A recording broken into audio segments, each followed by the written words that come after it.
guys, welcome back to the Nate and Elise channel, where you can find all the Nate and Elise content. Stop making me laugh. I'm just letting them know where they can find all the Nate and Elise content, which, by the way, I am gonna have to ask you guys a favor. We don't ask you guys this a lot, but if you could please subscribe and like the channel, or like this video, but also like the channel in your hearts, that would be great. Love having you guys on this channel, and we can't appreciate the love and support enough. But if you are watching without that button that says subscribed, just go ahead and subscribe really quick.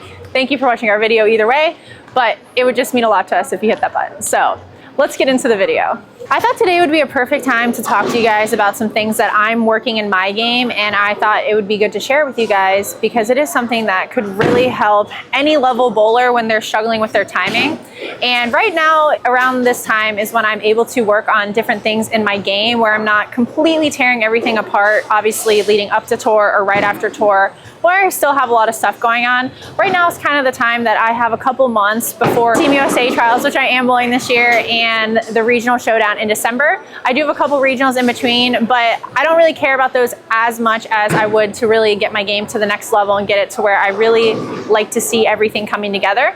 So I wanted to kind of take you through something that I do from time to time. I have not done this in a while, but I definitely think it could help you if you feel like you're struggling with your timing as well. So if you're struggling with your timing like I am currently, I really think this is the best way to help fix your timing in the simplest way possible, and that is just reducing your steps, going from a 5-step to a 4-step approach. Now, you can still be successful and stay in a 4-step approach if you want to, but I do believe that 5 is the best way to have the most powerful approach that you can in bowling. But however, your timing has to be spot on to make sure that your release is good when you hit the foul line.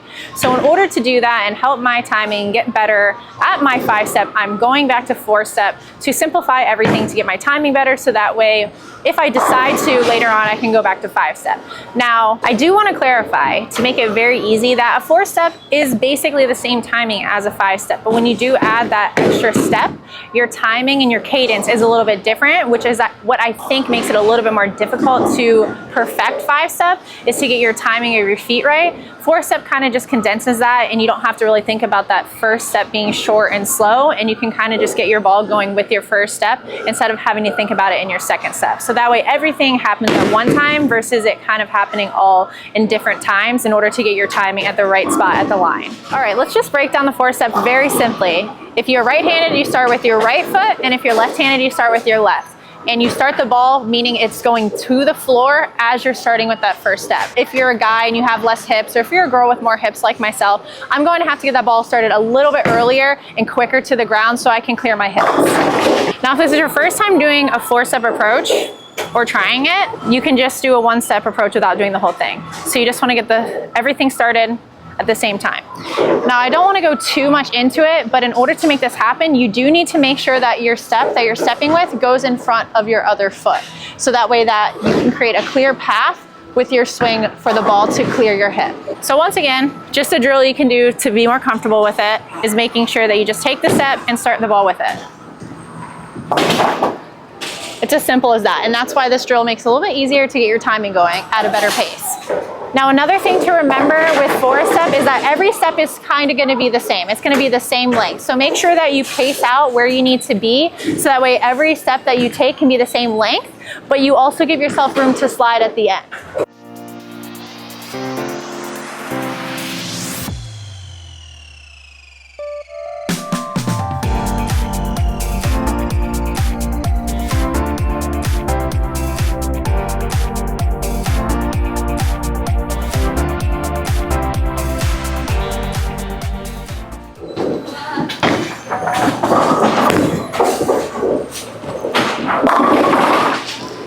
Now you might think, switching to 4-step, I'm going to lose speed, and that is not correct. For me, for example, because my timing is now better in the 4-step, I actually have gained speed. 4-step is going to fix a couple of things for me and for those who struggle with speed and their flat spot, because it's simplifying everything and you only have to think about a few moving parts versus trying to think about your tempo, your timing in your second step, and your flat spot. Now, because every step is the same, I just have to make sure my tempo is good and that I get my ball started with my first step. Now I'm able to generate that speed without really having to think about it. And I have now the room I need to slide to get my release back tucked in underneath my chin in order to keep my ball online more often. So now that you know what we're working on, let's hit the lanes, and I'm going to go through a whole game with you guys to kind of tell you how I'm feeling. This is my first day back doing a 4-step in quite some time.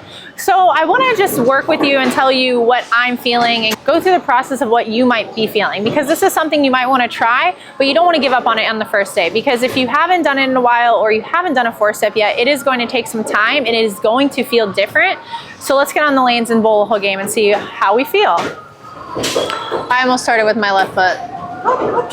That's a perfect example. If you do that and you even have a thought of starting with your left foot or your wrong foot, just reset, come off the lane. Don't try to bowl because you're training your brain to do the wrong thing. So just put your ball down, redo your pre-shot routine, and then go up and bowl.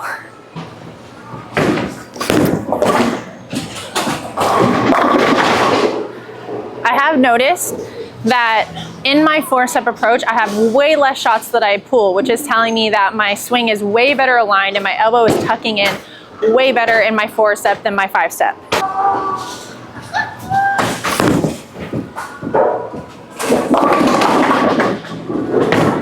Did you guys see that carry? So as I just pointed out, every shot's not going to be perfect off the bat, but if you know your consistencies and your inconsistencies really well, you'll be able to start to see a difference when you start working on things like this. Even if you don't do it all the time, this is also something you can just do in practice to fix your 5-step. So if you are struggling in your 5-step and you want to stay in 5-step, this is just something you can do to help your 5-step and get your timing better. So that way you can see some of those inconsistencies become consistencies in your game.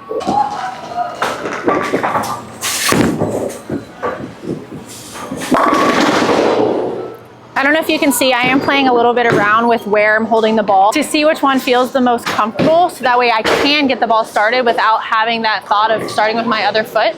This is something you will have to play with personally to feel what feels the most comfortable for you to get that ball started. Okay, that one was not as good. I dropped it. I kind of pulled down from the top. This is going to happen as well because I'm not used to having my flat spot be the way it is right now. So it's a good and a bad thing because now I have more time to be free and not have to pull the ball down because I have more room to slide, but now I just have to let it happen.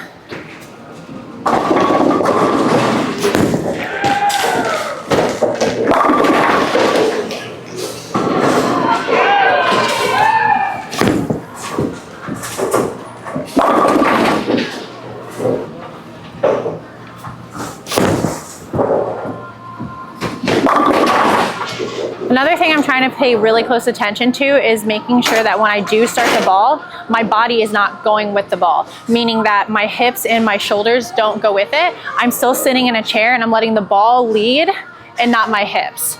If you get your hips and shoulders moving forward with the ball, you're now putting yourself in a bad position. Like the shot I had earlier, you're more likely to pull down from the top because you don't have the right body position with your hips getting into the line sitting in that chair. Ooh. For those of you who have been on the channel, you should be able to see a difference. I'm able to consistently get my ball projected to the right with a little bit more speed, and that makes mama a happy girl.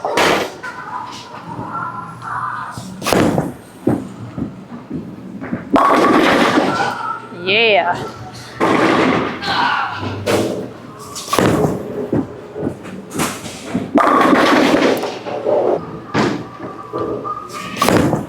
Oh, tugga tugga, choo choo.